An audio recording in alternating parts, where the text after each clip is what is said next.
હરે કૃષ્ણ, કેમ છો my YouTube family? સૌ પહેલાં તો તમને બધાને મારા અને મારા પરિવાર તરફથી રથયાત્રાની ખૂબ ખૂબ શુભેચ્છા. ભગવાન જગન્નાથ તમારા સર્વેના જીવનમાં સુખ સંપત્તિ અને શાંતિ આપે તેવી શુભેચ્છા સાથે આજનો બ્લોગ સ્ટાર્ટ કરું છું. ઘણા બધા દિવસો પછી આજે તમારી સાથે ફરી એકવાર બ્લોગના માધ્યમથી જોડાઈ રહી છું. કંઈ કારણોસર છે જેના કારણે હું લાઈવ પણ નથી આવી શકતી કે બ્લોગ પણ નથી મૂકી શકતી અને શોર્ટ વિડીયોમાં પણ થોડી તકલીફ પડે છે, પણ હું કન્ટિન્યુ કરવાની છું. સો પ્લીઝ તમે બધા મારી ચેનલને પ્રેમ, સપોર્ટ અને રિસ્પોન્સ આપો તેવી મારી તમને બધાને રિક્વેસ્ટ છે. તો આજના બ્લોગમાં રથયાત્રા છે તો ઘરમાં કંઈ સ્પેશિયલ ભોગ બનીને પ્રસાદી તો ધરાવવાના છે આપણે ઠાકોરજીને. એટલે આજે મેં વિચાર્યું કે ખીર અને પૂરીનો પ્રસાદ બનાવીએ અને તો એનો એક બ્લોગ બી બનાવી દઉં, જેથી કરીને તમારી સાથે રેસીપી બી શેર થઈ જાય અને થોડી ઘણી વાતો પણ થઈ જાય. તો પ્લીઝ મારા બ્લોગને પણ એન્ડ સુધી જોજો. તમને પસંદ આવે તો તમે પણ એ જ રેસીપીને ફોલો કરીને એકવાર તમારા ઠાકોરજી કે ઘરમાં માતાજી હોય એમને જરૂરથી ધરાવજો. માતાજી પણ ખુશ રહેશે, ઠાકોરજી પણ, અને તમને પણ ખરેખર એકવાર આવી રીતે ખીર બનાવશો તો બહુ જ પસંદ આવશે. ફરી એકવાર બધાને હેપી રથયાત્રા. તો ચલો આપણે રેસીપી સ્ટાર્ટ કરીએ. સૌથી પહેલાં તો મેં ગેસનો ફ્લેમ ઓન કરી દીધી છે અને મેં એક તપેલી મૂકી છે. સૌથી પહેલાં આપણે ડ્રાયફ્રૂટ રોસ્ટ કરીશું. એના માટે મેં એક તપેલી મૂકી દીધી છે. એની અંદર 1 ચમચી ઘી નાખીશું. ઘી વધારે પ્રમાણમાં નહીં નાખવાનું, આપણા ડ્રાયફ્રૂટ રોસ્ટ થઈ જાય ને બસ એટલું જ નાખવાનું છે. અને જે લોકોને ઘી નથી પસંદ એ લોકો સ્કીપ પણ કરી શકે છે, પણ મેઇન તો પ્રસાદીમાં ઘી હોય ને તો જ મજા આવે અને ડ્રાયફ્રૂટ રોસ્ટ કરવા માટે ઘીની જરૂર પડે છે. તો આપણું ઘી ગરમ થઈ ગયું છે. ગેસની ફ્લેમ હમણાં સ્લો રાખીશું જેથી કરીને ડ્રાયફ્રૂટ અને ઘી બળે નહીં. તો અંદર બદામ, આમ તો મિક્સ ડ્રાયફ્રૂટ લેવા, પણ મારી પાસે અત્યારે છે નહીં. અત્યારે મારી પાસે ખાલી બદામ જ અવેલેબલ છે, તો મેં એને કટ કરીને મૂકી છે. આને ધીમા આંચમાં શેકી દઈશું.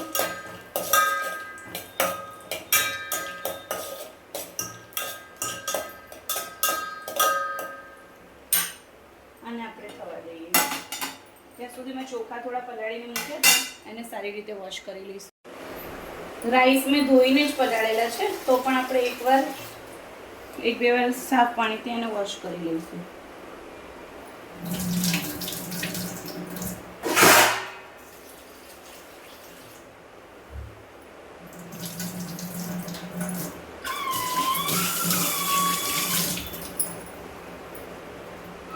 આપણા રાઈસ પણ વોશ થઈ ગયા છે અને ડ્રાયફ્રૂટ પણ શેકાઈ ગયા છે. તેને નીકાળી દઈશું. ગેસની ફ્લેમને હમણાં સ્લો જ રાખીશું જેથી કરીને આપણું ઘી બળે નહીં. તો જે આપણે ચોખા વોશ કરીને રાખ્યા છે ને એના તપેલીમાં નાખી દઈશું અને એમાં થોડું પાણી પણ એડ કરી દઈશું.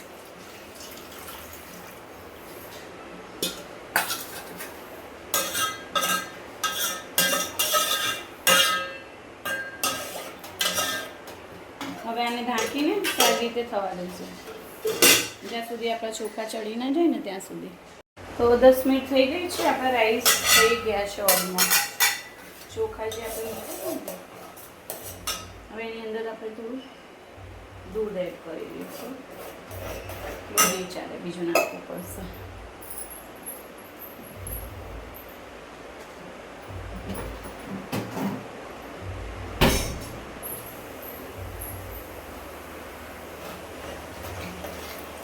તેમાં જરૂરિયાત પ્રમાણેનું દૂધ એડ કરી દઈશું.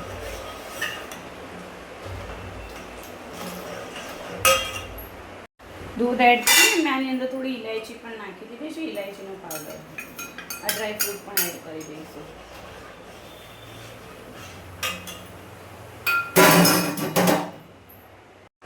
ગેસની ફ્લેમને થોડી સ્લો કરીને એની અંદર ખાંડ નાખી દઈશું આપણે જરૂરિયાત પ્રમાણે. મને તો અંદાજ હોય છે કે આટલી ખીરમાં કેટલો ચોખા જોઈએ અને કેટલો મોરો જોઈએ નથી. તો મેં મારા અંદાજા પ્રમાણે નાખ્યું છે, તમે તમારા મુજબ નાખી શકો છો. હવે ગેસની ફ્લેમને ઓન કરી દઈશું. ઓન મીન્સ ફાસ્ટ કરી દઈશું. ઓન તો છે જ પહેલાંથી, થોડું ફાસ્ટ કરીને થોડી વાર હલાવી દઈશું. હવે આમાં જ્યાં સુધી 3-4 ઉકાળો ન આવે ને ત્યાં સુધી થવા દેવાનું. ઉકાળો આવે ત્યાં સુધી થવા દે. જ્યારે ઉકાળો આવશે તો હલાવીશું આપણે આને.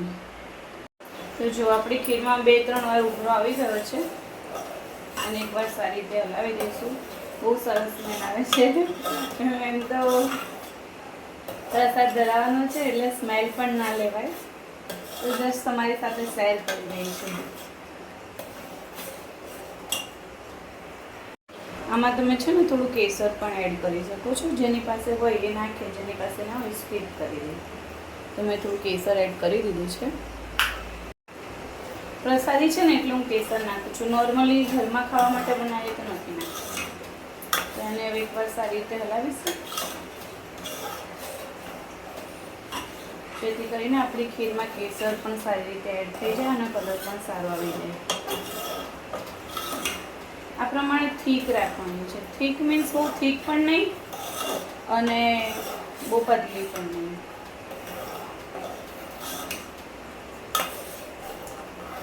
અમે બનાવીએ છીએ ને ખીર, તો રબડી પ્રમાણેનું સ્ટ્રક્ચર રાખીએ છીએ. એકદમ પતલી નથી બનાવતા. જો કેસર નાખવાથી કેટલો સરસ કલર આવી ગયો છે ને હવે. અને મારા લાલાને તો કેસર બહુ જ પસંદ છે એટલે હું કેસર નાખીને જ બનાવું છું. તો હવે ગેસની ફ્લેમને બંધ કરીને પ્રસાદ ધરાઈને પછી ફ્રીજમાં મૂકી દેવાની. એટલે ફ્રીજમાં મૂકેલી ઠંડી ખીર એકદમ સરસ લાગે છે. આજની રેસિપી અને બ્લોગ પસંદ આવે તો લાઈક કરજો, વધારેમાં વધારે શેર કરજો. અને હું તમારી સાથે આવા નવા બ્લોગ અને રેસિપી લઈને આવતી રહું તેવા પ્રોત્સાહનભર્યા કમેન્ટ કરજો, તેવી આપ સૌને વિનંતી છે. તો ચલો આજના બ્લોગને અહીંયા જ એન્ડ કરીએ છીએ. બધાને મારા તરફથી હરે કૃષ્ણ, શ્રી રાધે રાધે, જય જગન્નાથજી.